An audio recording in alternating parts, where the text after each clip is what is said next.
Bonjour à toutes et à tous, soyez les bienvenus à l'écoute d'RFI en direct de Paris, il est 18h. Le journal en français facile. Adrien Delgrange. 16h en temps universel, nous sommes le mardi 14 avril. Ils sont réunis à l'heure actuelle autour d'une même table à Washington. Ça n'était pas arrivé depuis 33 ans. Des représentants libanais et israéliens se sont retrouvés pour négocier un arrêt des combats entre Israël et le Liban. Dans ce journal aussi, le détroit d'Ormuz, où très peu de pétroliers peuvent le franchir. Nous irons voir comment réagit la Chine. En France, protéger les enfants, priorité absolue du nouveau maire de Paris. Emmanuel Grégoire a présenté ce matin un plan à 20 millions d'euros. La mort d'hippopotames en Colombie. Les autorités colombiennes vont tuer des dizaines d'hippopotames. Ces pachydermes, espèce d'animal qui n'est pas originaire d'Amérique du Sud, sont arrivés par l'intermédiaire du trafiquant de drogue Pablo Escobar. La suite sera racontée dans un instant par Stéphanie Schuller. Un dernier mot de football avant PSG Liverpool ce soir. Vous entendrez les derniers mots méfiants de l'entraîneur du Paris Saint-Germain, Luis Enrique.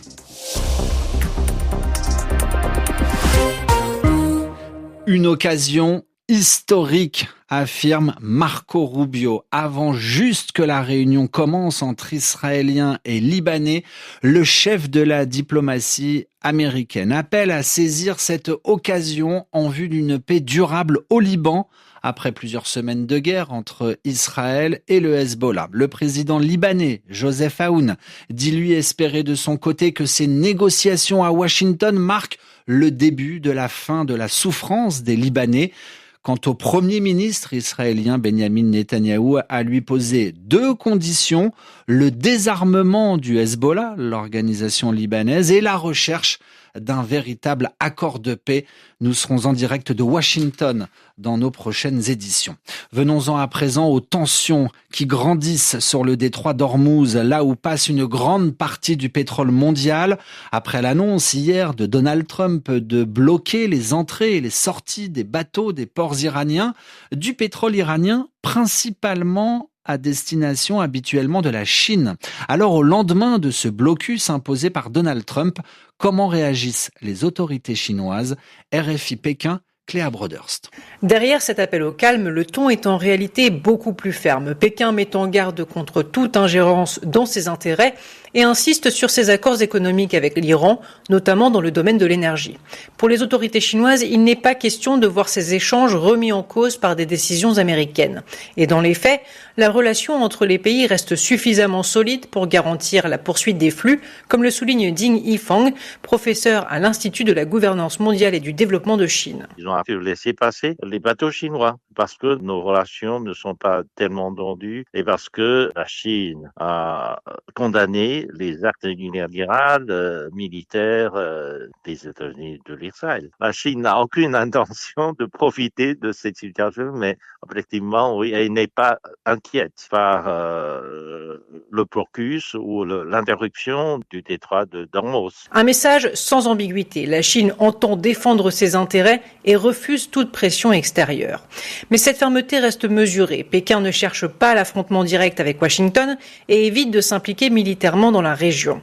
Sa priorité reste ailleurs. Maintenir la stabilité des flux énergétiques et éviter une escalade qui pourrait fragiliser l'économie mondiale et, par ricochet, ses propres intérêts. Cléa Broderst-Leyong, Pékin, RFI. Minuit 4 à Pékin, 18h04 à Paris. Le journal en français facile. En France, les élus de la ville de Paris ont voté ce matin un plan à 20 millions d'euros pour le périscolaire. Le périscolaire en France, ce sont les activités à l'école qui ne sont pas sur le temps éducatif. Ce ne sont pas les moments d'apprentissage passés avec des enseignants, mais avec des animateurs. Un sujet devenu dramatique après des révélations de violences physiques et sexuelles sur des enfants. Tanita Fallet, bonjour. Bonjour. Plusieurs animateurs, les professionnels du secteur se sont réunis au moment du vote devant l'hôtel de la ville de Paris ce matin. Et pour eux, la crise du périscolaire est due au manque de moyens. C'est ce que dénoncent les syndicats réunis à Paris. Ces 2 directeurs du périscolaire dans des écoles qui préfèrent rester anonymes pointent notamment du doigt le manque de personnel. On est en sous-effectif un certain nombre de jours. Quasiment tous les jours. Quand on est à -1, -2, c'est notre quotidien. On se dit que ça va. On s'affole quand on commence à aller vers -3, -4. Tous reconnaissent la gravité des violences dénoncées ces derniers mois, mais ils regrettent également le climat de doute qui s'est installé dans les écoles parisiennes. Nicolas Léger est co-secrétaire général du syndicat SUPAP-FSU. C'est des affaires qui sont très graves et ça a jeté l'opprobre sur toute la profession depuis des mois. Donc les collègues dans les écoles travaillent avec la boule au ventre, beaucoup se mettent en arrêt maladie. Selon lui, la priorité, mieux considérer le métier d'animateur. Comme il y a eu il y a quelques années pour le secteur de la petite enfance dans les crèches, avec des évolutions statutaires, des métiers qui ont été valorisés, des vraies formations longues d'1 an et demi, 3 ans, ce qu'on n'a pas du tout dans l'animation. Ce n'est donc pas à l'échelle parisienne que cela se joue, mais bien nationale. Les syndicats demandent une loi pour réformer la profession. Merci Tanita Fallet dans votre journal en français facile. Eux voulaient entrer au palais de l'Élysée ce matin, mais l'accès leur a été refusé. Ils, ce sont pourtant des enquêteurs, précisément des policiers de la brigade financière. Ces enquêteurs venaient perquisitionner, fouiller, rechercher des documents sur des marchés publics, sur des contrats passés entre l'Élysée, qui organise des cérémonies au Panthéon. C'est la même entreprise depuis 22 ans. Mais les enquêteurs n'ont pas pu entrer dans le palais de l'Élysée, dénonce le procureur de la République. L'actualité en Colombie, où le gouvernement annonce vouloir tuer des dizaines d'hippopotames qui n'ont rien à faire dans ce pays d'Amérique latine. La raison ?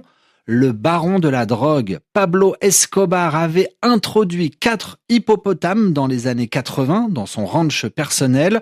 Depuis, Stéphanie Schuller, ces hippopotames se sont reproduits jusqu'à devenir une espèce invasive, dangereuse pour l'homme et la nature. Oui, depuis bientôt 20 ans, les autorités tentent d'endiguer la population d'hippopotames en Colombie. Il y a eu plusieurs plans de stérilisation, il y a eu des transferts de certains de ces animaux vers des eaux. Ces mesures ont coûté cher, mais elles n'ont pas été efficaces, car la population des hippopotames continue de croître. On l'estime aujourd'hui à plus de 200 individus. Et de plus, elle poursuit l'expansion de son territoire.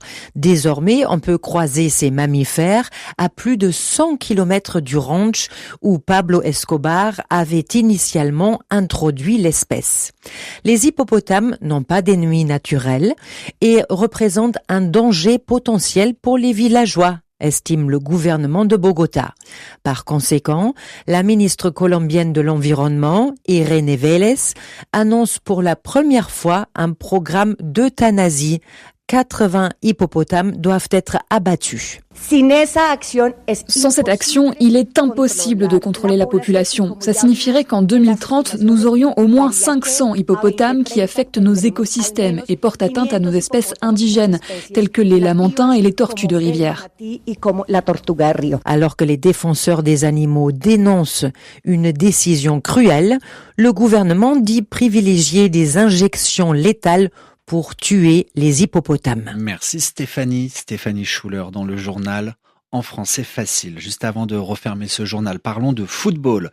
Le football est à vivre ce soir sur RFI, début des quarts de finale retour de la Ligue des Champions. Liverpool reçoit le PSG 6 jours après la victoire 2-0 des Parisiens lors du match aller. Luis Enrique, l'entraîneur du Paris Saint-Germain et aussi auditeur du journal en français facile, se méfie. Quand tu joues dans cette compétition à l'extérieur contre une équipe de le niveau de Liverpool, ce sera difficile. Les résultats changent en 5 minutes et tu peux voir différents matchs, tu peux marquer des buts ou concéder des buts. Ce que je cherche à mentaliser mon équipe, c'est de savoir qu'on aura des difficultés. Luis Enrique, Liverpool, Paris Saint-Germain, coup d'envoi 19h temps universel à écouter sur la radio mondiale. Ainsi se referme ce journal en français facile. Avec du public, ce soir, les étudiants de Sciences Po Paris qui apprennent le français en classe de FLE, français langue étrangère, sont venus nous rendre visite.